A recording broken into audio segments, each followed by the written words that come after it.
Okay, thank you. So this is Qt for WebAssembly, or getting started with Qt for WebAssembly.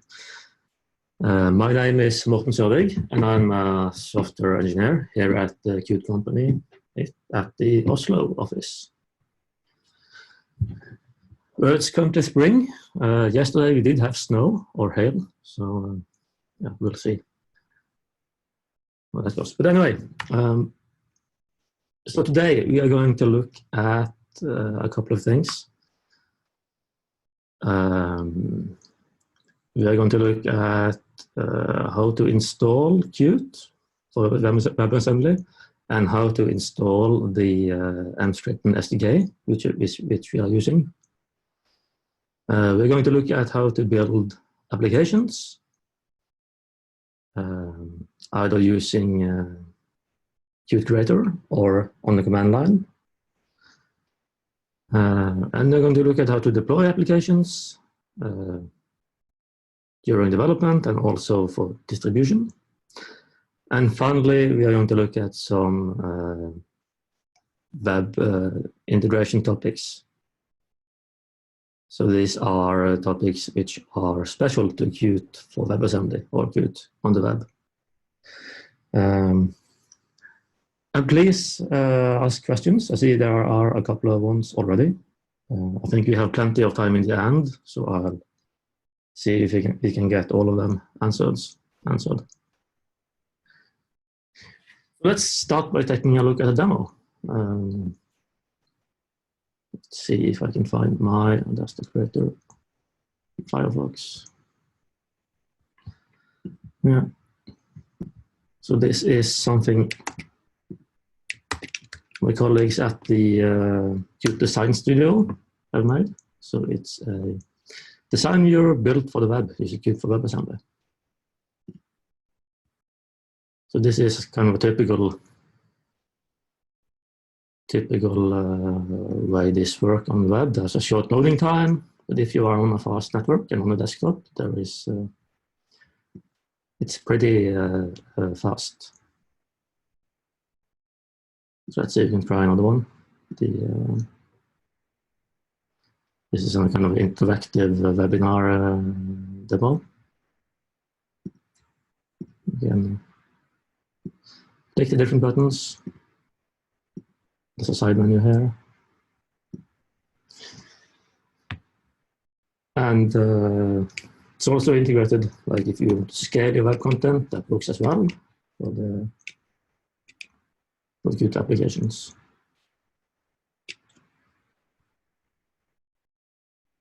Okay, so that was a quick demo of some of the things we have built. So let's take a look at how to get started. Let's see if I find my way back. Oh, there we go.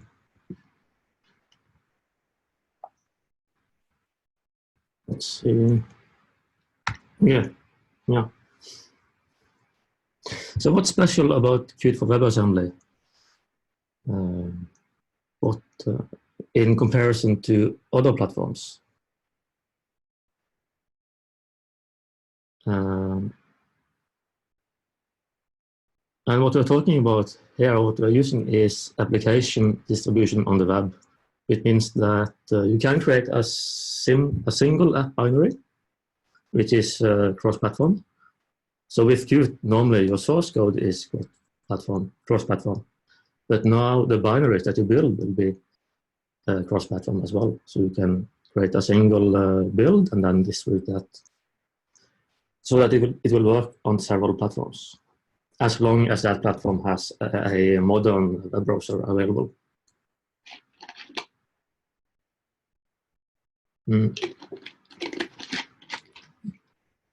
It's also kind of a zero install technology.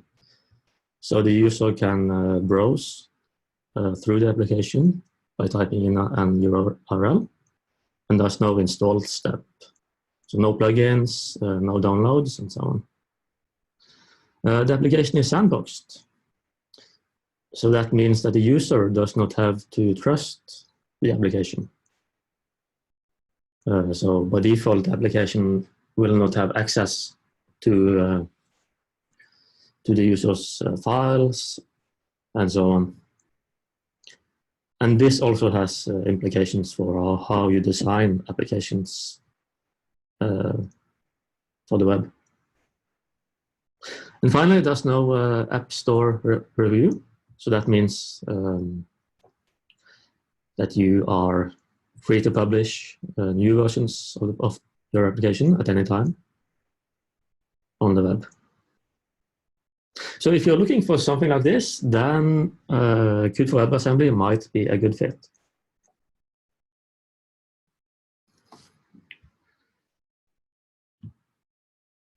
So it is a supported platform, but also under development.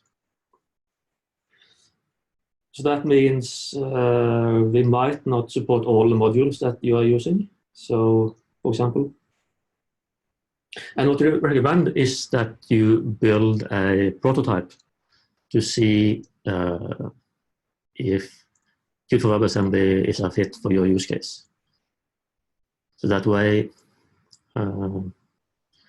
you can determine if you want to go ahead without investing too much into it.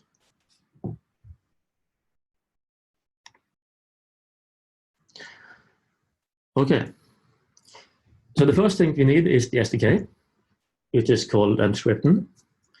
And Emscripten contains the compiler and various system libraries which Qt will use. So the first thing you do is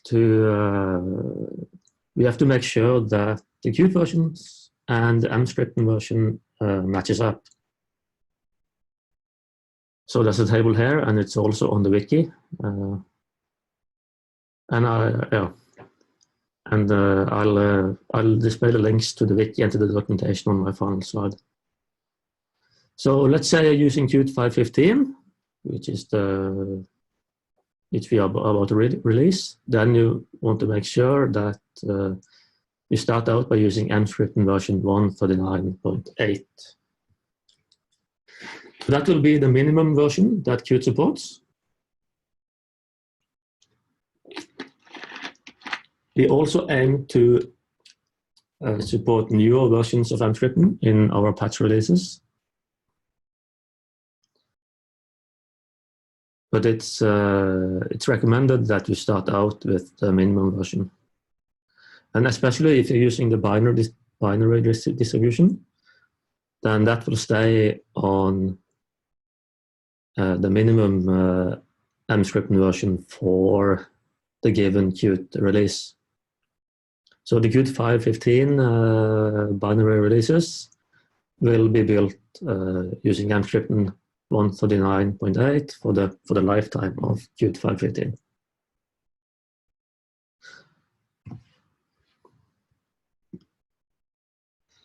Yeah, and this is all documented on the Emscripten homepage. But it's basically a matter of cloning the repository and then installing the correct version. You have a couple of one option when you activate the SDK.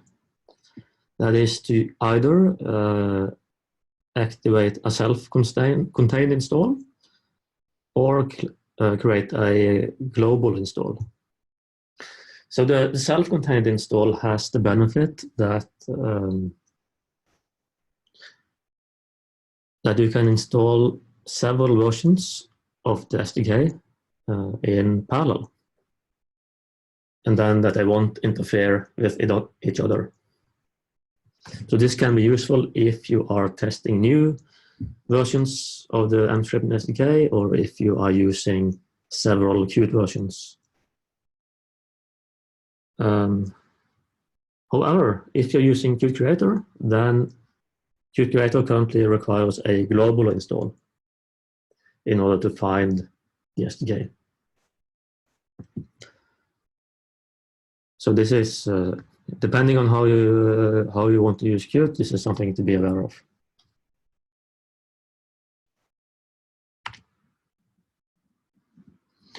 So getting Qt for WebAssembly, you can do that after you have installed mscripten. You can either use the online installer, in which case there will be in the platforms, you can see my cursor here, in the platforms area, there will be a WebAssembly selection that you can select. You support Windows, macOS, and Linux as host systems.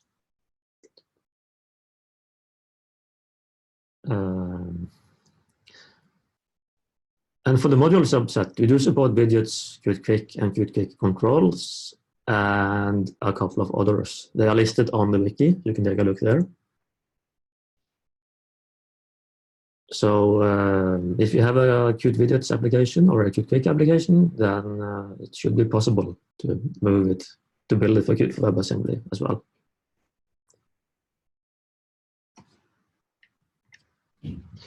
Another option is to build Qt from source.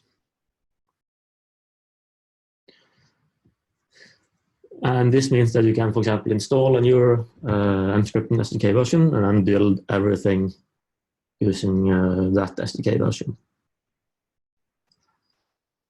And you don't have to build all of Qt when doing this. You can start by building Qt base, for example, the Qt based module. So building Qt for source is documented. If you search for it, I think you can find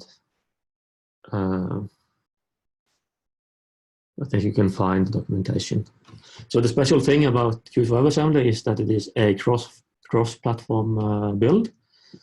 So when you configure, you specify, you specify X platform and then some mscripten. And you probably want to disable building examples as well, because the WebAssembly build is a static build. So building all of the examples will take quite a bit of time and use a lot of disk space.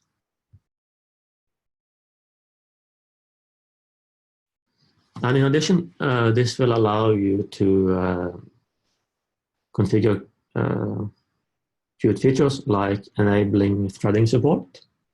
So threading is disabled by default. Also for the binary package that you get through the installer. So if you want to use Qthread and multi-threading, then the way to do that is to build from source and then enable that feature when you configure Qt.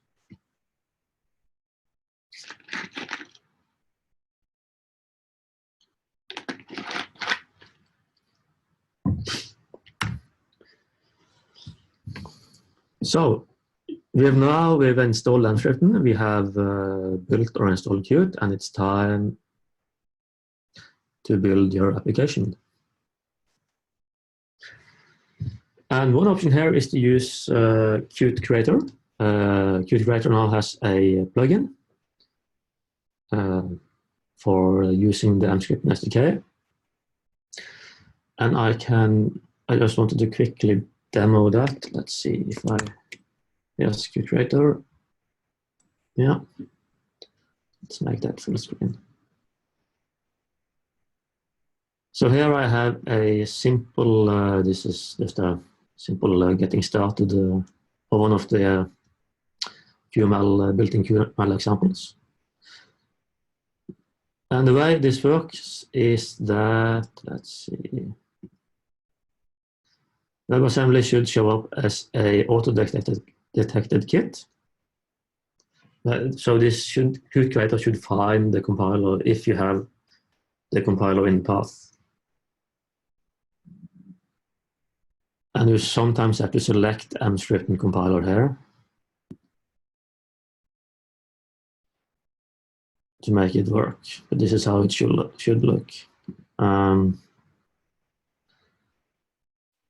So you then configure your project to use that kit, and then it's a matter of hitting build. So let's see if I can find the compiler. I could do this. So it's running like in building, and it's a static build, so linking takes around 10-15 seconds, and that's gone. It's done. You can hit run, and it's linking it again.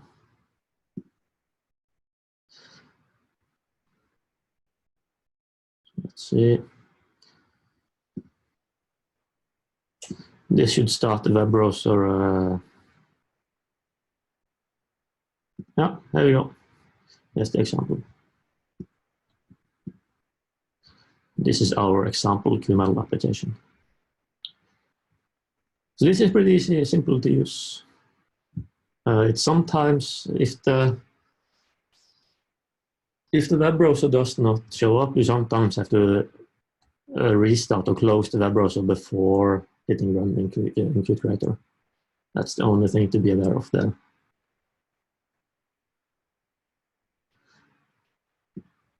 That was Qt Creator. Let's see if I can find my presentation. Here we are again.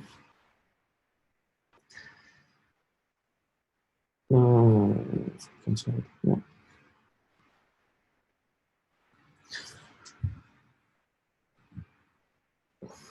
If you want to build on the command line, you can do so as well. I usually use the command line. So that's the normal qmake plus make or nmake on Windows.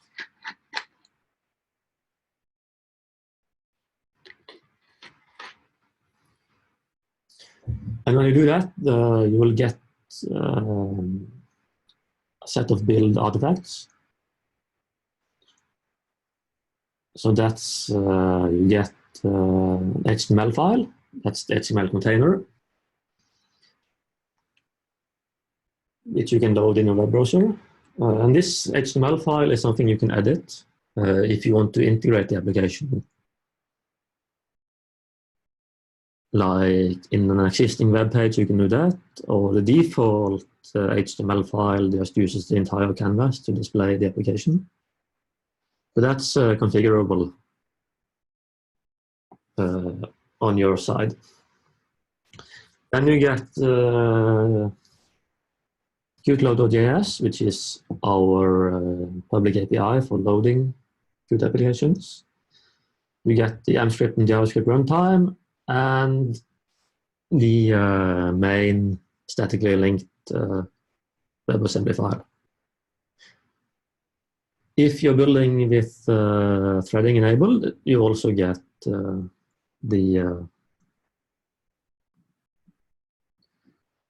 worker.js file which contains the pthreads runtime. So these are all the files that are required for distributing the application, and they can be served from any web server.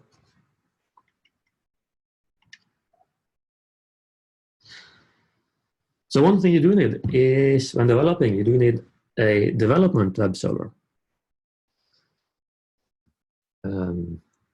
So back when we used Creator, then Qt Creator would start a web server. And one option is to just use the Python 3 or the Python web server. There is also an utility which I forgot to mention on this slide, mscript ships an em-run utility, which also contains a web server which you can use. So there are various protocols and caveats here. It is tempting to just try to use the file protocol to access the build, but that does not work. You need to have a web server in place. So I recommend just starting by a simple non-secure HTTP server, but you should be aware that some web features require a secure context. And if you are using HTTP to localhost, then that is considered a secure context. If you're using an HTTPS server, that is, of course, a secure context.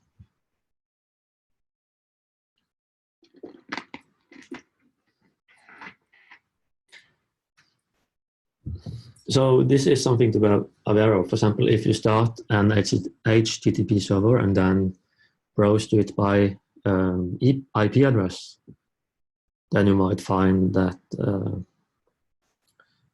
that the clipboard API or the clipboard integration does not work as intended. So so what I do for my day-to-day development is that I use an HTTPS secure server, and I've documented my approach in the Qt blog here, which you can take a look at if you want to.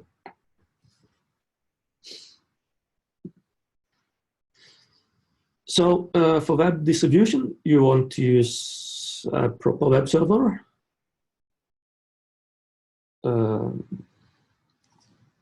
And setting up a distribution web server is kind of out of scope for what we do at the Qt Company. There are various options like using a CDN or so on. So one point I would like to stress is that we recommend compressing the WASM file, because there are significant savings to be had. And we also recommend using the Brotli compressor, which performs a little bit better than gzip. So Brotli is not that commonly used, but it is supported by all modern web browsers. So if the web browser supports WebAssembly, it should also support that compressor.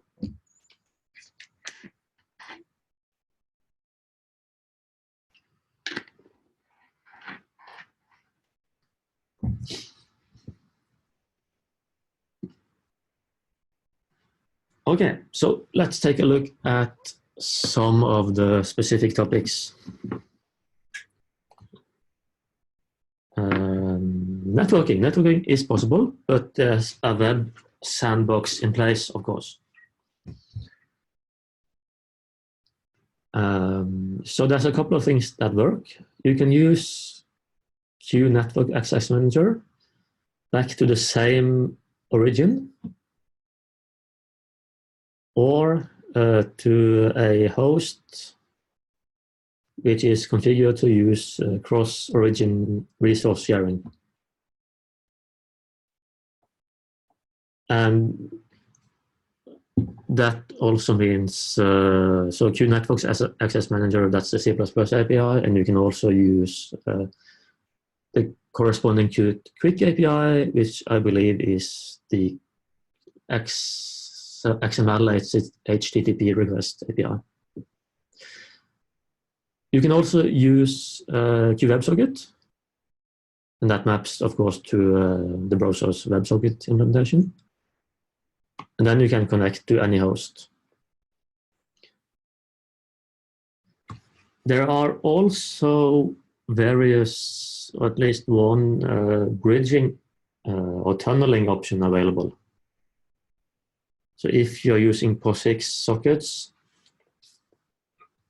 then Emscripten has support for tunneling that connection via WebSockets. So that means that you run, on the server, you run the WebSockify bridge, or a WebSockify bridge. So WebSockify is an external project which will support bridging TCP or UDP sockets via WebSockets. So I recommend just checking out the Emscripten documentation if you are interested in that approach.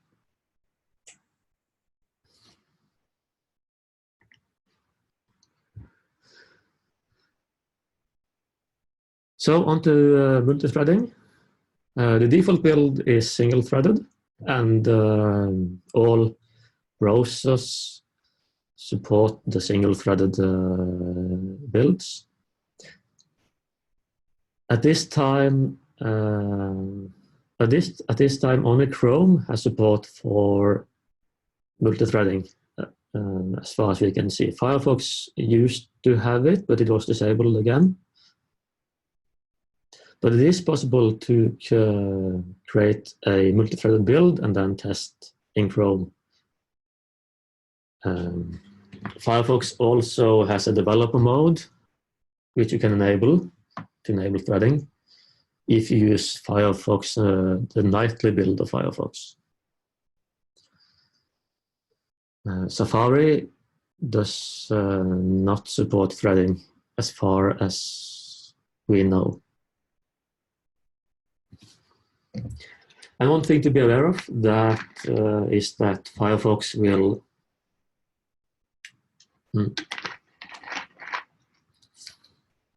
at some point require setting certain HTTP headers, which will basically make sure that the entire page in the application has a single origin, so that you're not pulling in components from different hosts in the same page.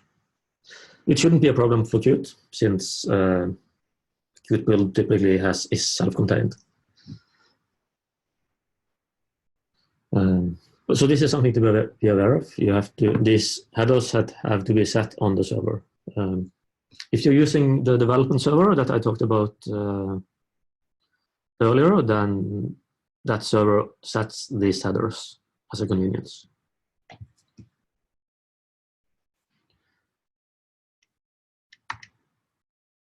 And finally, I'd like to talk a bit about files and file systems.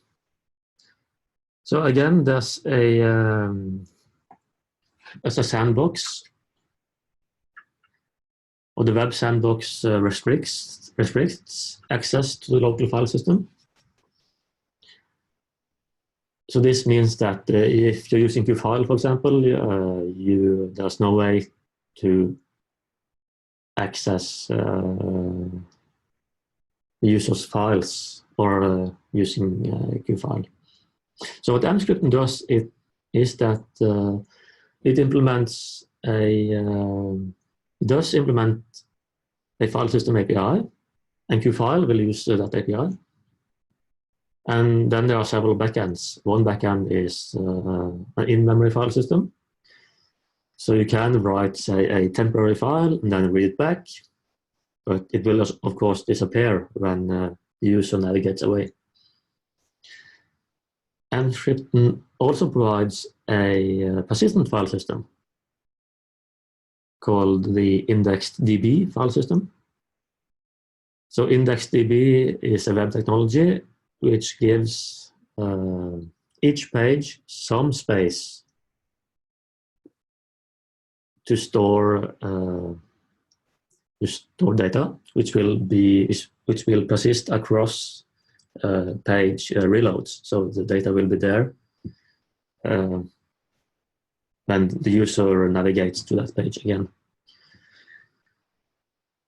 So the size of that is limited. I'm not sure exactly how much it is, but it is possible to use. So if you want to use that, you will typically use Mscripten API to set that up.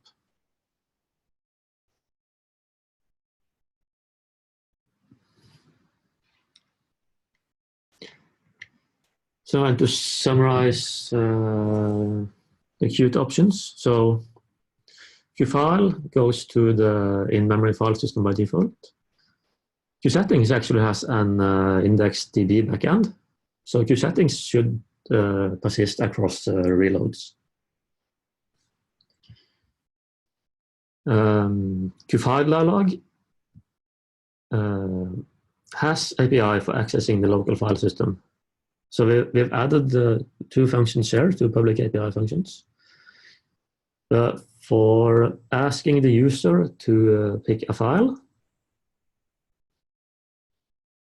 and also to initiate a file save using file download. So the way to use this is to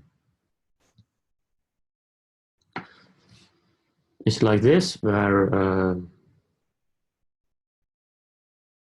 you call get open file content and then pass it a lambda, for example, which will give you the file name or the file content.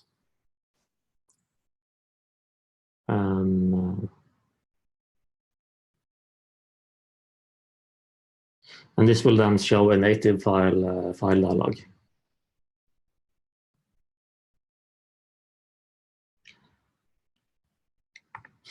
And correspondingly, or for saving file content, you can call save file content with the content you want to save and a file name hint for that.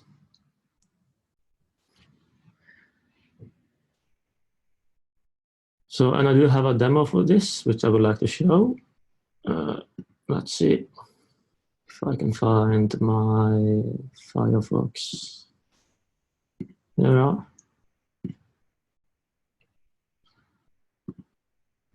So this is another application that a colleague of me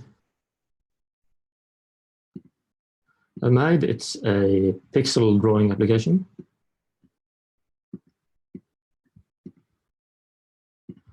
Let's see if we can, yeah, I'm not sure how to use it, but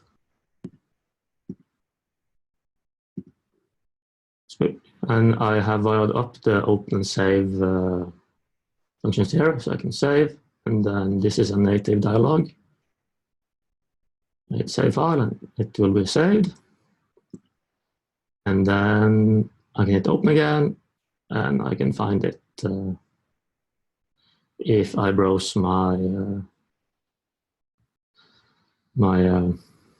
download folder here, which I'm not going to do on my live webcast. So it is possible to get data from the browser to the native or to the local file system via native file dialogs.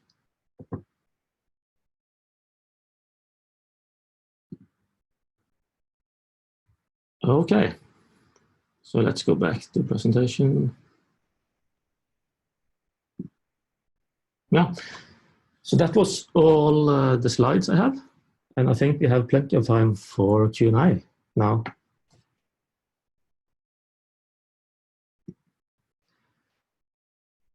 So I don't know, should we just start at the top? Yeah, since this was scheduled to be a 1 hour presentation, yeah. I think we have plenty of time. Yeah. Some questions. So I'll just start at the top one, and first question is, I'm interested in good practices to bring desktop applications, oh, there's a bad, okay, that is, applications to WebAssembly, and the impact it has on the software architecture, like UI versus Logic's split.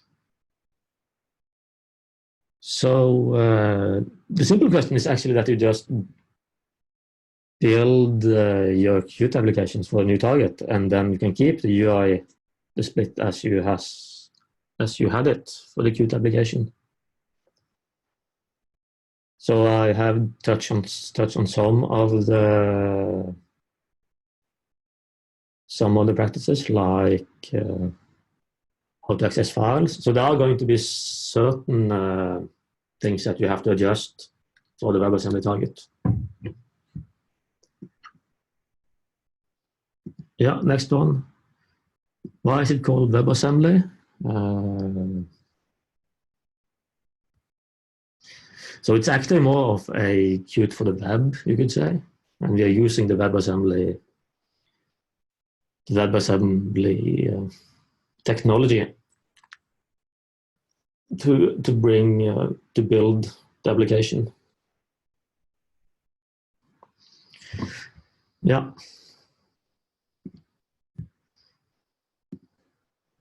Is it like a PHP page? So there's nothing running on the server. Everything happens in the browser. The server only sends the files. So you don't need an active component on the server. So there's a difference there.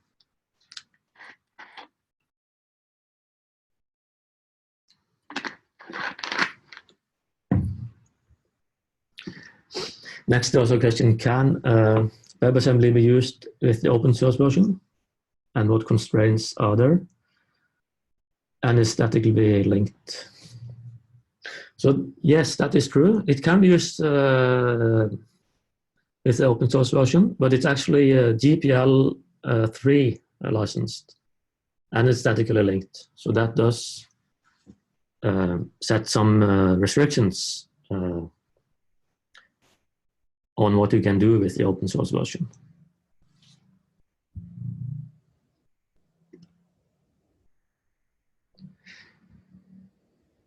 Where is the executable deployed? Hosted on web server machine? Yes, it's hosted on a web server like any other file.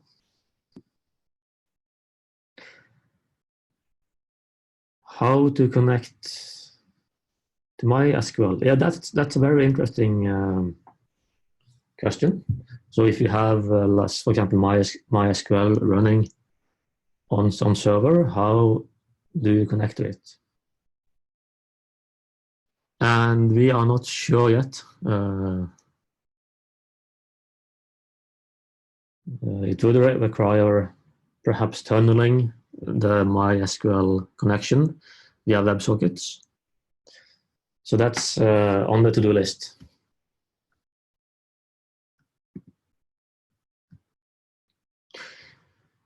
Next question is QML preferred over Qt widgets? I would say they are equivalent in this context. So from my point of view, we implement the platform support and both can work. So that's up to you.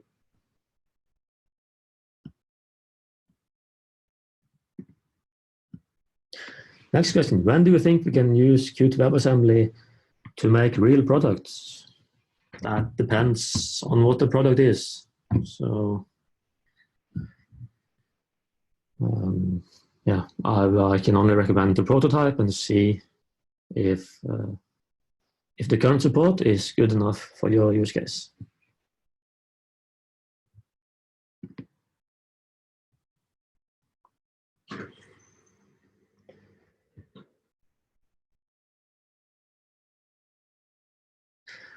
Next question was about, do you have regular update schedules for the Qt Design viewer instance that you host? I don't know, actually, about that. It would be a question for the Qt Design viewer team. But I would imagine it is updated, at least when there are major releases.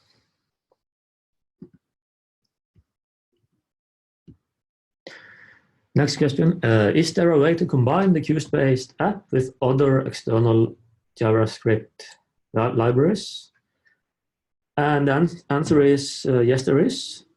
So you want to look at the mscript documentation. So mscript has several APIs for making calls from C++ to JavaScript, and also for sending data back and forth, at least for simple data types like binary blobs and strings and integer float numbers and so on. So that is possible. It's not something Qt does. It's something you use mscript for.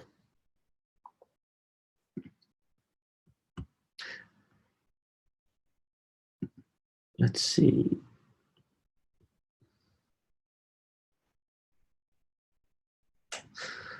What is good of it over other web technology? Well, first of all, you don't have to rewrite anything. You can just build for new target if everything,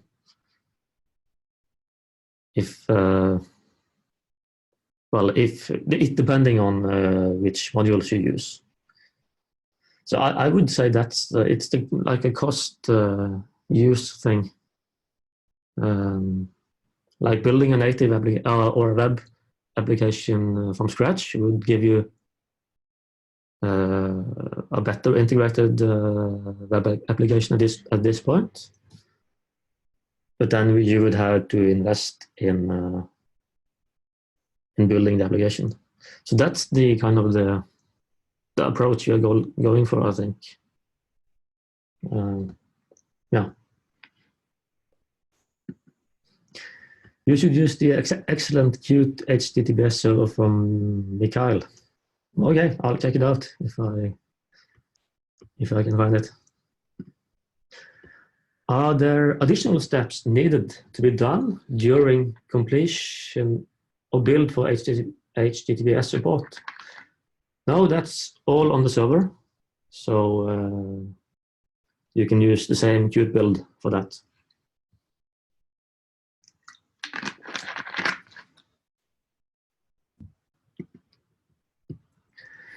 Are there any code examples for showing compressing and uncompressing techniques?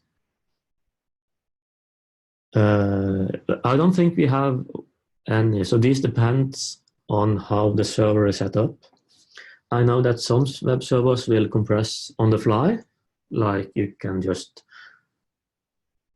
so you serve the uncompressed files and the web server will handle that, or you can just compress beforehand using a command line utility.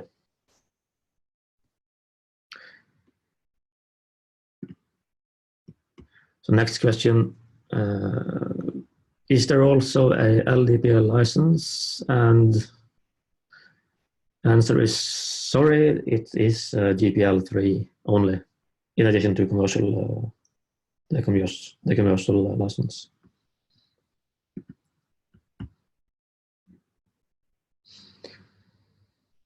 How do you handle unit tests and also CI stuff? So we're currently not testing in the CI system here at the Qt Company. We are building in the CI system, but due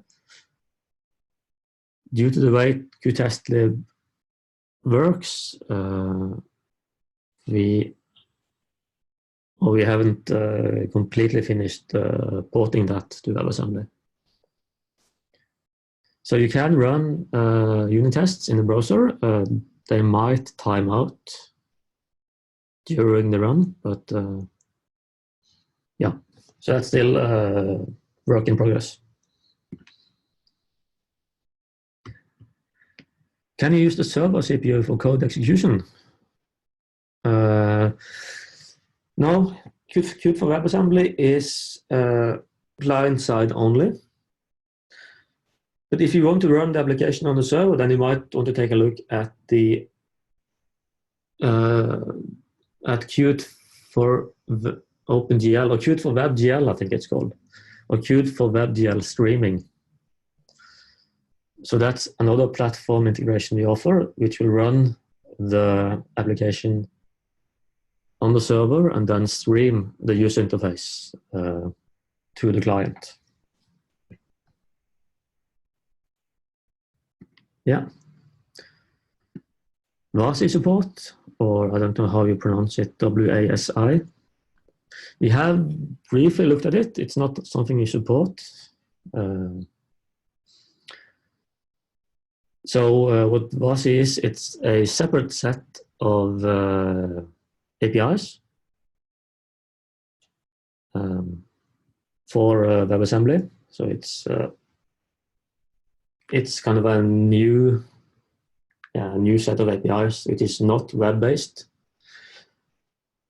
So that is interesting to look at in the long run, but it's not something we support at the moment.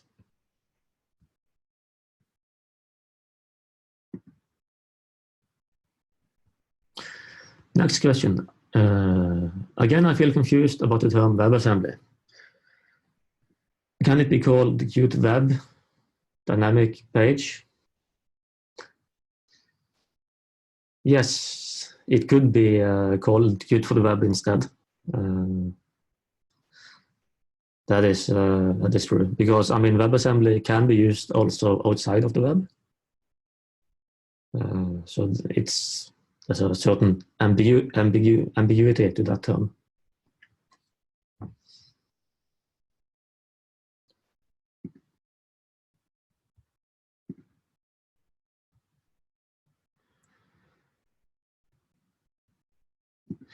Let's see, if I use an external third-party system file, will it be statically linked to the WebAssembly binary?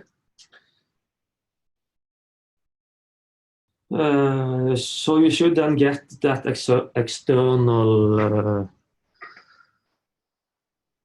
system library as an archive, perhaps. First of all, it has to be built for WebAssembly, so you can't use a native file.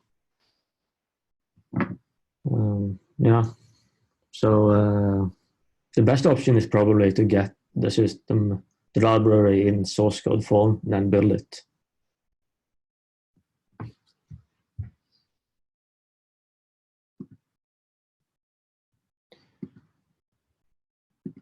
I have observed if I use the glow feature in QML, then mouse does not work. So we have seen this issue, and it is related to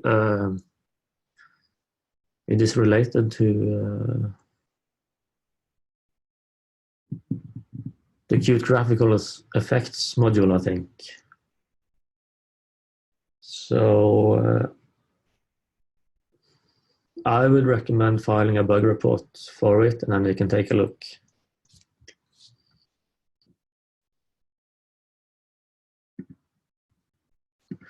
Next question. You mentioned a plugin for Qt Creator. Could you elaborate on that? Does the plugin add support for the M scripting compiler?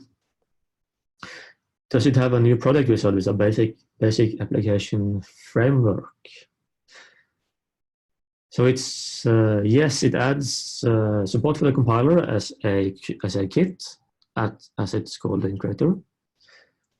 And then you don't need a new product wizard. You can use the existing wizards for that.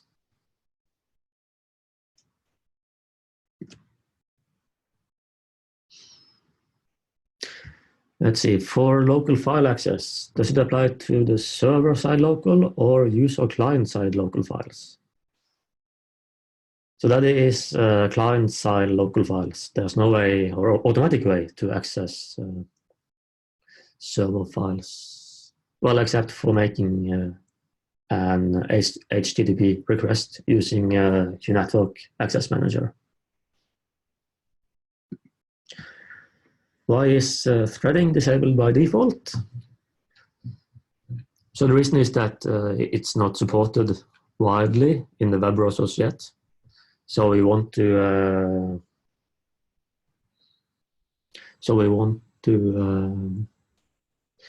make sure that the binaries that you build using Qt work on as many web browsers as possible. Is Qt Quick 3D supported? Officially, no. Unofficially, it's very interesting, and I am looking at building some of the examples. Some of them run, some of them don't. So there is hope for getting more of Qt Quick 3D running, I think. But I think it's very interesting to see how well Qt Quick 3D will run on the web compared to the native version.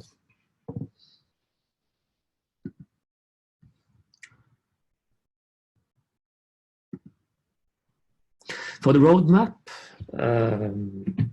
we do have a features and Kanban board, which you can use to track what we are working on right now and some of our plans. I don't think we have a big official roadmap. So what we are working on now for Qt is Qt 6. So, and I know that WebAssembly is not one of the highest priority platforms for Qt 6. There are other things we are working on there. So that's something we'll have to get back to, I think.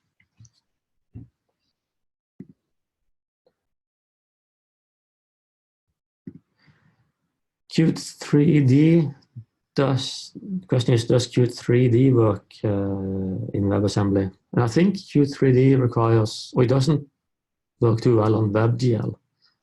I think that's a blocker there, if I'm not mistaken.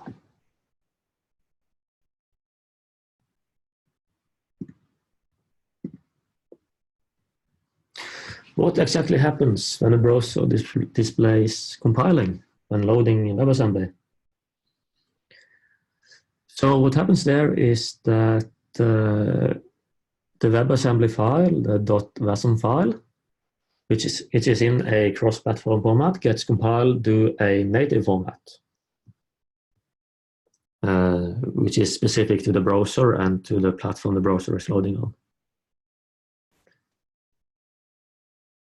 And that can take some time, but it's depending on the browser implementation.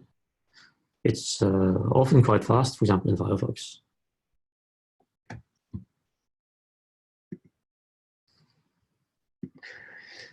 We see next question. If an application has multiple DLLs for the functionalities, can that be compiled to WebAssembly?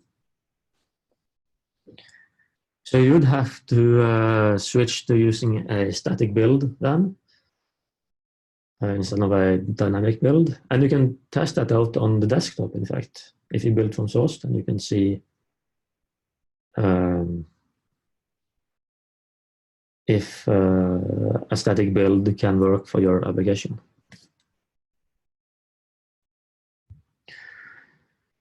Yeah, so I see we have 5 minutes left. Should I just continue going, or? Yeah, just okay. Yeah, just stop me when we're out of time. Install instructions and versions. So you should check out the documentation and the wiki. So using the links here. And then I think we will make the presentation available later on. Well, let's see.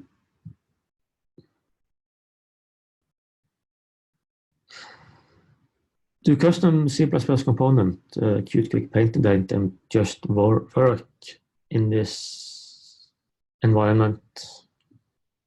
The general answer is yes, they would just work. I don't know specifically for Qt Quick Painted item. I think that would be okay, but depending on what the item does, of course, or the command does, then it might or might not work. But in general, the answer is yes. Dynamic library support anytime soon? Probably not soon, unfortunately. It is something we have looked briefly at, but it depends a bit on support in AMP-scripting.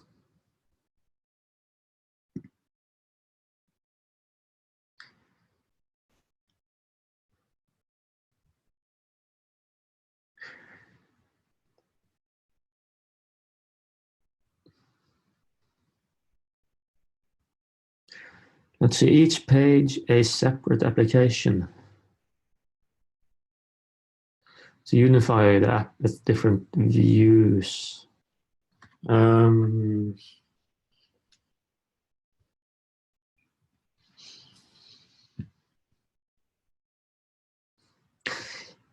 Yes, at least initially, each page is a separate application. I think there are, on the web platform side, there are some ways to have web pages from the same host communicate, but yeah, I'm actually not sure about that one. I'll have to skip.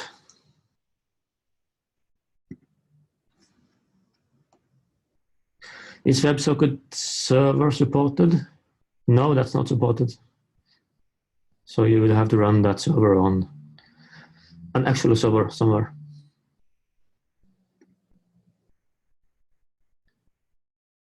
JavaScript integration on the same page. Yes, as mentioned, AmpScript has API for that. So you can check out the AmpScript documentation on how to interrupt between C++ and JavaScript.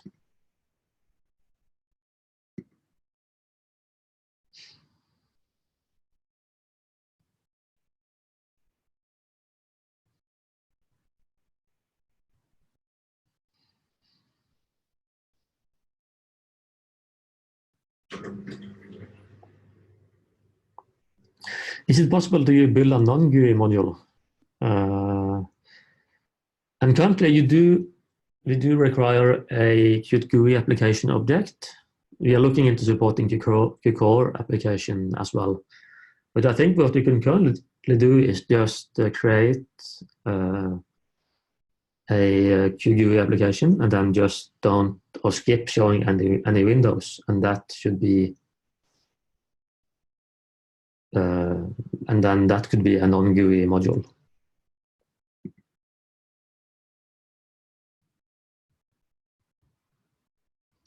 Will all applications built in Qt run effortlessly in WebAssembly without any complications? No, unfortunately not.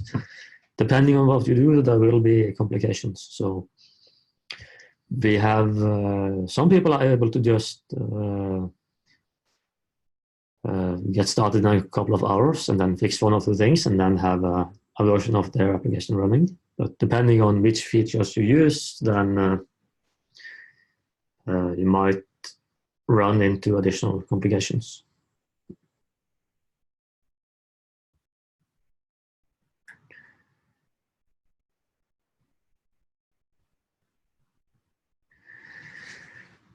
Yeah, I think we are out of time now.